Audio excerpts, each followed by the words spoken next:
Growing up in the LGBT community, I endured an unhappy childhood marred by mistreatment and harsh criticism from my older brother. When he became seriously ill, I made the difficult decision to leave him. I'm Danny, now 34, and my deep-seated anguish stems mainly from two sources: my parents and my older brother Alex, who is now 38. Our parents, a nurse named Janet and an electrician named Mark, were ordinary in every way except one: their blatant favoritism towards Alex. This favoritism painted the canvas of our childhood, with unequal strokes favoring him with brighter, more vibrant colors while leaving my portion dim and faded. Growing up in the modest town of Elmswood, where everyone knew everyone else's business, didn't help. Our small, close-knit community often amplified the discrepancies between Alex and me, as if under a magnifying glass. At school events, neighborhood gatherings, and even in the grocery store, I was, Alex's brother, a shadow trailing behind the more illustrious elder sibling. From the earliest days I can recall, Alex was the golden child. Birthdays, which should have been a celebration of life, were the first battlegrounds of favoritism. On my 10th birthday, which fell on a chilly but cheerful October day, I was excited about the party planned at our house. Yet even this day was co-opted by Alex, as our parents had let him decide the theme. He chose superheroes, knowing full well I preferred dinosaurs. He smirked as he paraded around in a Superman cape, while I sulked in a corner, my T-Rex costume feeling suddenly out of place and childish. Christmas was no different. Each year, Alex would be the first to dive under the tree, his hands tearing through wrapping paper on gifts that often turned out to be the latest gadgets or toys, things he wanted. My gifts were often practical: clothes, books, or worse, items clearly meant for older kids, which Alex would end up claiming anyway. The injustice of it was like a stone in my shoe, constant and irksome. Our parents seemed blind to the imbalance, or perhaps they chose to be. They praised Alex's every achievement, no matter how minor, and offered excuses for his failures. In contrast, my achievements were met with nods or polite smiles, and my failures were proof of laziness or lack of talent. This disparity extended beyond gifts and celebrations.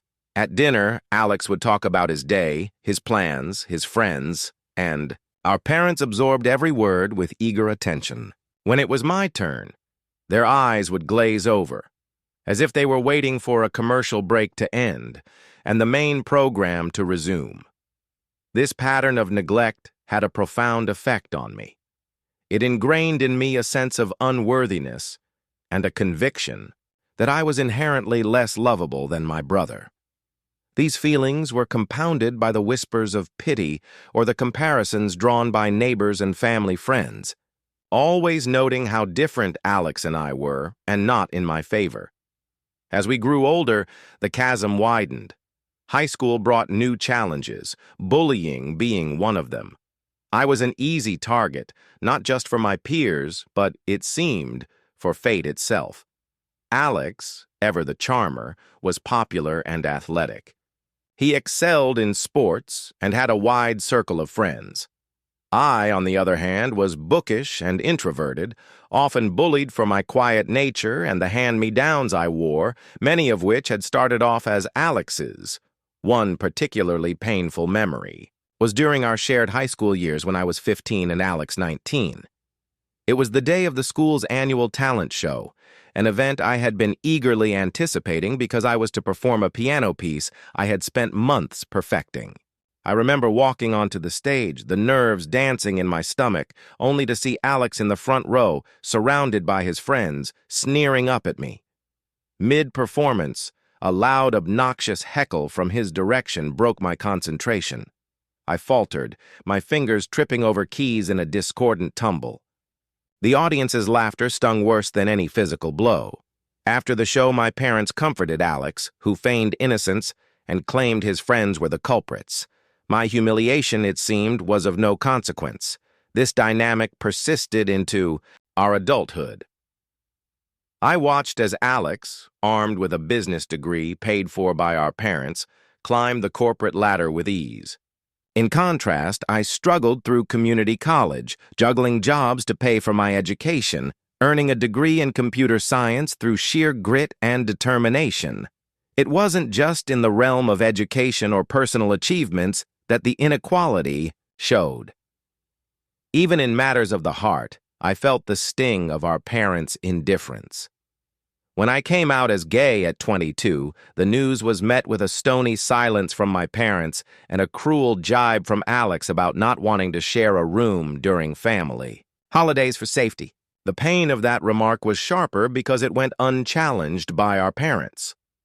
Now, standing on the threshold of midlife, I find myself dredging up these memories not out of a desire to wallow in past grievances, but because fate has presented a cruel irony. Alex, the brother who made my childhood a living hell, is now battling a terminal illness. To know more about my story and why my brother got sick, let's go back about 2 months ago.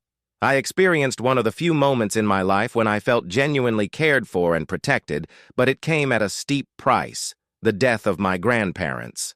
Their passing marked a significant shift in my life, highlighting the contrast between their loving support and the glaring neglect from my parents. My grandparents had always been my sanctuary. Unlike my parents, who invariably showered my older brother with attention and gifts, my grandparents provided me with something far more profound: unconditional love and acceptance. They were aware of the imbalance in my family, and they did everything within their power to make me feel valued. Whenever I visited them, it was like stepping into a world where I was no longer invisible. They listened intently to my stories about school and my small achievements, which my parents often overlooked in favor of celebrating my brother's latest successes. Growing up, the difference in how my grandparents and my parents treated my brother and me was stark. Unlike my parents, who clearly favored my older brother, my grandparents showered both of us with love and affection, though it always felt like they made an extra effort to compensate for the imbalance at home. My grandparents were the kind of people who believed in fairness and equality. They often tried to gently advise my parents to treat us equally, hoping to bridge the gap that was so apparent. "Treat the boys fairly. They both deserve your love and support," they would say in their calm, wise tones. Despite these conversations, which I overheard more than once, my parents' behavior remained unchanged. Their favoritism towards my brother was as clear as ever, and their ears seemed closed to any suggestion of impartiality. The love from my grandparents was demonstrated in their actions and the small, everyday moments. They were always present. At my school events, cheering just as loudly for me as for my brother, if not louder, to make up for my parents' often lukewarm enthusiasm for my achievements. On birthdays, they went out of their way to make sure my gifts and cake were just as grand as what my brother received, if not more so, to subtly balance the scales. Their passing was not only a profound loss of love and support, but also marked the end of the only advocacy I had within my family. It underscored just how much they had done to protect and elevate me, efforts that were both subtle and significant. They knew the challenges I faced and tried in their own ways to shield me, even if it meant standing up to their own children. The day we lost them was a quietly tragic one. They had been involved in a minor car accident, but due to their frail health, they couldn't recover. It happened too quickly, and suddenly I was left without my pillars of emotional support. At the funeral, while everyone else seemed to be whispering about wills and legacies, I was engulfed in a deep sense of loss, mourning not just their death, but the unconditional love they took with them. The reading of the will was a somber affair, and it was there that I learned about the final act of protection my grandparents had orchestrated for me.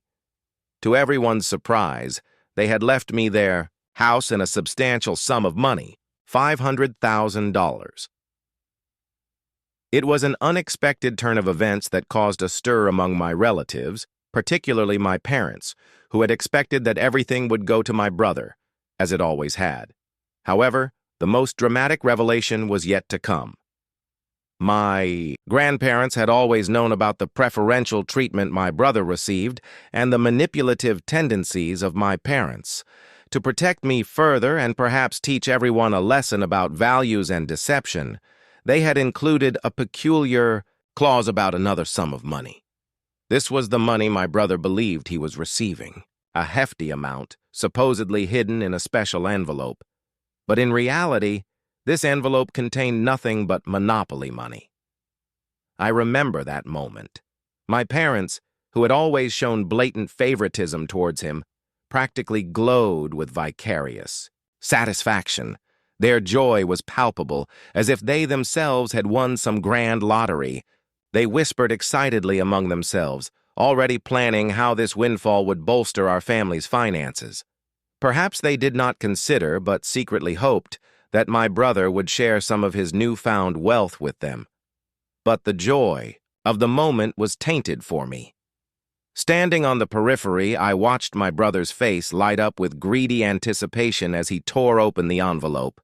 His voice, dripping with condescension and unearned triumph, cut through the merriment like a knife. Finally, something to show for all my patience with this family. He smirked, his eyes not meeting mine, as if I were beneath his notice.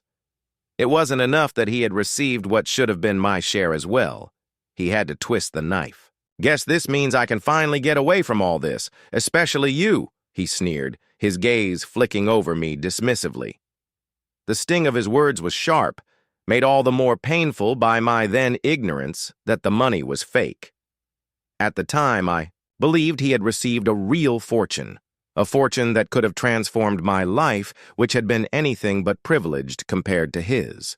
The dreams I had nurtured in of freedom, of modest comfort, of simply being seen as equal, seemed to crumble before my eyes. I felt a deep, sinking regret, not only for the loss of what I thought was my last chance at a better life, but for the bitter divide that money had reinforced between us. His words about my identity were perhaps the most cutting. Ever since I had come out as non-binary, my brother had used every opportunity to belittle and insult me, as if my existence challenged his overly traditional views. "Don't expect me to waste any of this cleaning up your messes," he'd say scornfully, using the wrong pronouns deliberately to sting. "Imagine being so desperate to be different. You end up like that." His mockery was a clear reflection of the disdain he felt, mirroring the less overt but equally painful dismissal by our parents. To everyone's surprise, especially our parents, my brother did not linger to celebrate his windfall. The very next day, he packed up, his actions as cold and calculated as his departure. He moved in with his girlfriend who, unbeknownst to him, was more interested in his supposed financial status than in him as a person. Our parents, left in the wake of his sudden departure, were stunned. All those years of prioritizing him, of bending family dynamics to favor him, had culminated not in grateful reciprocation, but in abandonment. Their faces, once flushed with excitement, now mirrored the betrayal they felt, a bitter realization that their golden child had fled the nest with no intention of looking back. However, the truth revealed itself dramatically.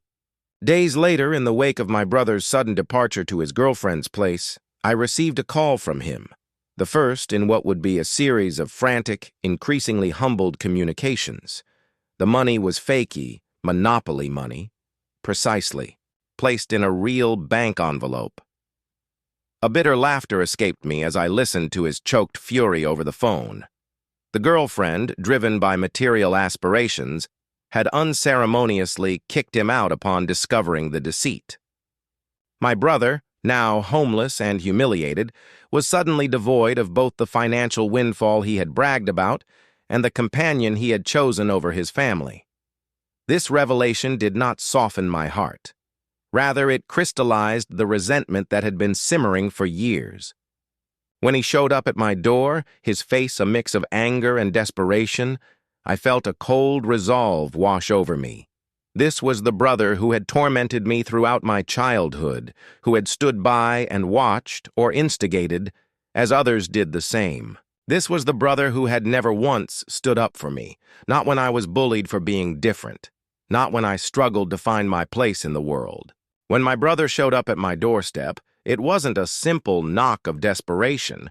It was the culmination of a series of events that had unfolded since he'd been duped by the monopoly money our grandparents had cleverly disguised as his inheritance. According to what he told me before he decided to come here, he had gone to our parents' house seeking refuge and possibly some financial support. However, the reception he received there was far from what he had hoped. Our parents had always preferred him over me, showering him with attention and gifts throughout our childhood. Yet, when he appeared on their doorstep in his hour of need, they turned him away. They believed he had squandered the money, or what he thought was money, on lavish expenditures or perhaps on his girlfriend, who was notorious for her interest in material wealth. He explained that our parents accused him of lying about the money being fake. They thought he was just making up stories to get more financial aid from them. The disappointment was evident in their voices. They felt betrayed that he had not only moved out so abruptly after receiving his inheritance, but had also neglected them since moving in with his girlfriend. In their eyes, he had chosen his new life over family, only to return when he was in trouble. At that time, I was staying at our grandparents' house. I was taking care of the house, living quietly away from the drama that often surrounded my parents and brother. The house was a sanctuary from the childhood memories of neglect and favoritism that still haunted me. When my brother recounted his ordeal, there was a part of me that felt a twinge of sympathy. Here he was, the favored child, who had never once considered the impact of his actions or words on others, particularly me, now reduced to seeking help. From the sibling he had often ridiculed and scorned. His fall from grace was steep, and his current predicament was a harsh lesson in humility. However, the years of being second best, of enduring his cruel taunts and our parents' obvious partiality, had hardened my heart considerably. He spoke of our parents' rejection with a tone of surprise and hurt, as if it was unthinkable that they would ever turn their backs on him. It was ironic, really, considering how often he had done the same to me, both as a child and as an adult. His narrative was filled with regret and a sense of urgency, but it lacked genuine remorse for the way he had treated me over the years. It seemed he was more upset about his loss of comfort and status than about the possibility of mending our fractured relationship. As he stood there looking more vulnerable than I had ever seen him, I was faced with a choice. Could I set aside the years of neglect, the memories of birthdays and Christmases where I watched him open presents that should have been mine, the harsh words and the dismissive attitudes? Was I capable of forgiving not just him, but also our parents who had instilled such disparity between us? I listened quietly, my mind racing with memories and emotions. In the end, my response was shaped not just by the hurt of the past, but by the realization of what I needed to do to protect my own peace. I had built a life for myself here in our grandparents' house, a life away from the constant reminders of my secondary place in our family.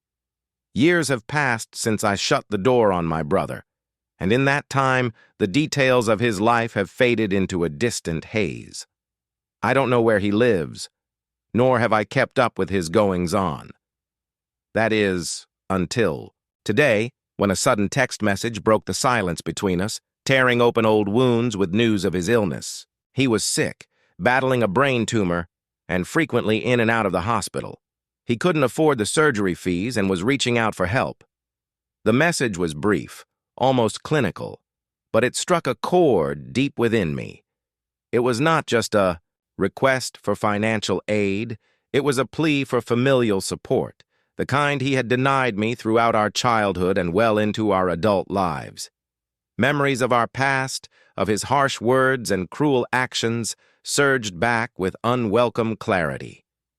He had always been the favored son, the golden child who received the latest gadgets and unwavering affection from our parents, while I lingered in the shadows, the afterthought in their familial narrative. Now, as he lay in a hospital bed, vulnerable, and reaching out, those same feelings wrestled within me once again. Could I deny him help when he was possibly facing the end of his life? Was my resentment so deep that I could look away from a dying man, my own brother, regardless of our torrid past? As I pondered over his request, the scenes of our childhood played in my mind like a melancholy film. There were moments when he could have stood up for me, moments when he could have shared, moments when he could have simply been the brother I needed him to be. But those moments never came. Instead, there were insults, there were dismissals, and above all, there was the clear message that I was less than him, unworthy of the same love and attention he received so freely. His words from our last encounter echoed in my memory. Where were you when I was being bullied? Where were you when I lost my job? Where were you when I got married to my husband? Each question is a stark reminder of his absence, of his choice to exclude me, to ridicule me for who I was. And now, he needed me. Now, when everyone else had turned their backs, when his charm and money had run out, he remembered that he had a brother. I sat with the weight of his request, feeling the old wounds bleed anew. Was I a bad person for hesitating, for wanting to turn him away as he had done to me? Perhaps. But forgiveness is a complex dance, one that requires more than desperation to lead its steps. As I wrestled with my conscience, I realized that my decision would not just define his fate, but would shape the narrative of who I wanted to be in the face of such profound betrayal. In the end, I chose to respond. My message was simple, devoid of the bitterness that had colored our last encounter. I hope you find the help you need, I wrote.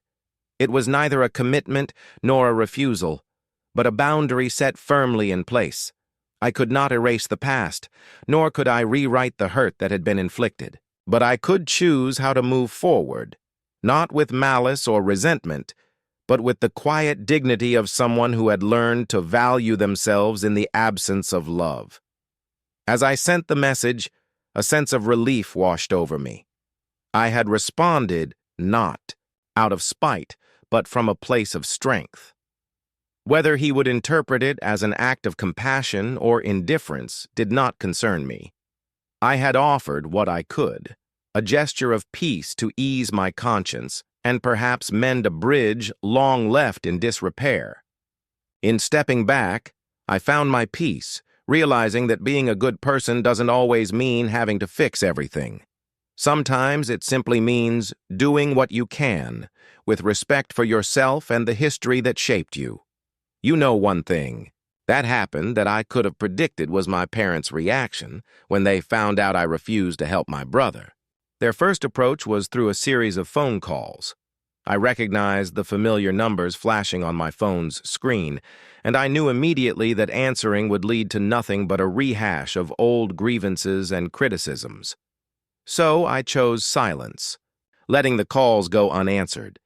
But silence was not a strong enough barrier. It merely postponed the confrontation.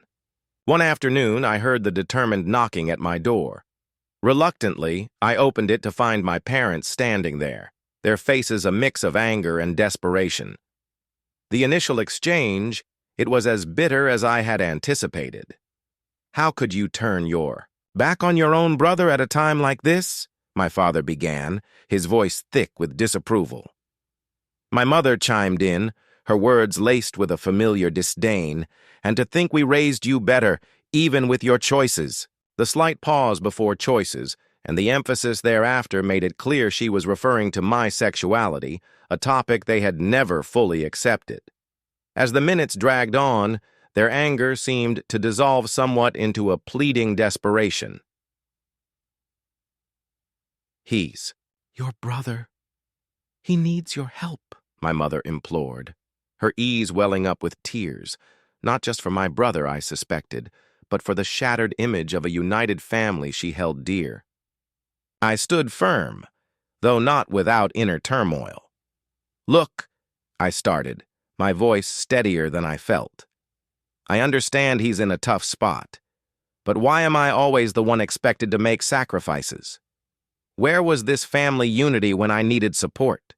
When I was bullied? Ignored? Marginalized? There was no satisfying answer to those questions, and we all knew it. The room filled with a tense silence, a tacit acknowledgement of the many times they had failed to stand by me. Then the conversation turned to the house and the inheritance left by my grandparents, the only real support I had known. My parents knew about the house my grandparents had bequeathed me, intended as a safeguard and a gesture of love, acknowledging the imbalance I had endured throughout my life. It's a large sum, and the house is valuable. Selling it could easily cover his medical expenses, my father suggested, eyeing me as if gauging my reaction. I sighed, feeling the weight of the decision. This house is more than just property to me. It's a memorial of the only people who ever made me feel valued and loved. It's not just a matter of money. It's about preserving the one good thing I inherited from a past filled with inequality, I explained, hoping they would understand the depth of what they were asking me to relinquish. The plea turned into more whining and bargaining, but I saw through the desperation to the same old patterns. My parents wanted a resolution that would ease their guilt and discomfort without true consideration for what it would cost me both emotionally and financially. I'm at a crossroads, truly. Part of me wants to rise above the past hurts and help my brother, who, despite everything, is in genuine need. Yet another part of me resists, fueled by years of being sidelined and undervalued. This house, my refuge, symbolizes so much more than a financial asset. It represents my grandparents' recognition of my worth and their desire to protect me even in death. So here I am, asking for your opinion, torn between the desire to be better than what I endured and the need to protect the legacy that is truly mine. What should I do?